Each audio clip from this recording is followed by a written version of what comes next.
حوصلہ افزائی کرنے چاہیے، میرے ساتھ رہیے گا۔ کراچی میں شدید بارش ہوئی، ہم سب جانتے ہیں بلدیاتی اداروں کا حال، ہمارے انفراسٹرکچر کا حال، سڑکوں نے سیلابی ریلوں کا منظر پیش کیا۔ یہ بات تو طے تھی کہ آتے پانی کو ہم نہیں روک سکتے تھے۔ بجلی والوں کی مہربانی تھی کہ انہوں نے پاور کی سپلائی گھنٹوں بلکہ کچھ علاقوں تک تو دنوں تک منقطع رہی۔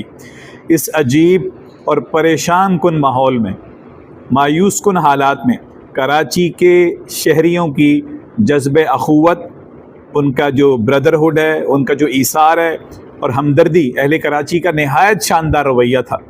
سب ایک دوسرے سے تعاون کر رہے تھے۔ اللہ جزائے خیر دے کراچی والوں کو۔ پیدل چلنے والے، گاڑیوں اور موٹر سائیکل والوں کا زیادہ خیال کر رہے تھے۔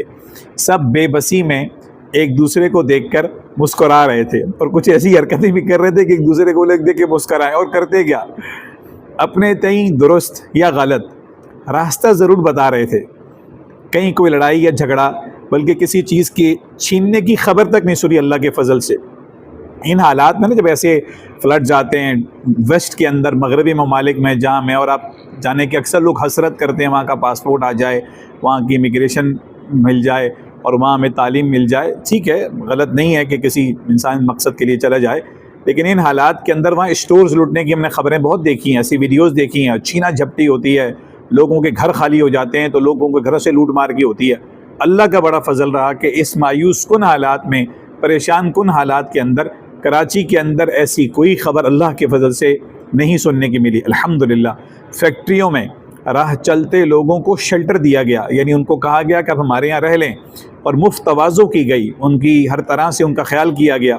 لوگوں نے ٹریفک میں پھنسے لوگوں کو جوسز اور پانی کی بوتلیں پہنچائیں، بہت بے مثال رویہ تھا ماشاءاللہ۔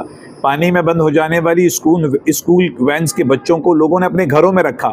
بس اوقات اداروں نے، فیکٹریوں نے، ہماری مساجد کھل گئیں، اکثر مدارس کھلے رہے، اور اس میں راہ چلتی جو خواتین اگر جو پھنس گئی تھی فیکٹریوں سے، دفتروں سے، اسکول اور کالج یونیورسٹی کی جو بچیاں تھیں، ان کا بہت اہتمام سے خیال رکھا گیا۔ عام حالات میں کوئی انجان کسی کے گھر رہتا کوئی نہیں، کوئی کسی کو موبائل نہیں دیتا، یہی کراچی والے لوگوں کا موبائلز دے رہے تھے کہ آپ کال کرنا چاہیں کال کر لیں۔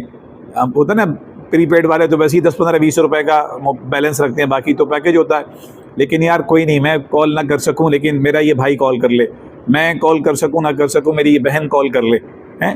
اور موٹر سائیکل میں ہم لوگوں نے وہ بوتلیں پھنسائی ہوئی ہوتی ہیں پیچھے وہ بتی میں، بیک لائٹ میں، اس میں پیٹرول نکال کے لوگوں کو دے رہے تھے۔ یہ کراچی والوں کا بے مثال رویہ تھا۔ شاباش کراچی، ویلڈن کراچی۔ لوگوں نے ٹریفک، اچھا، پانی میں بند ہو جانے والی اسکول وینز کے بچوں کو اپنے گھروں میں رکھا گیا اور والدین کو خرید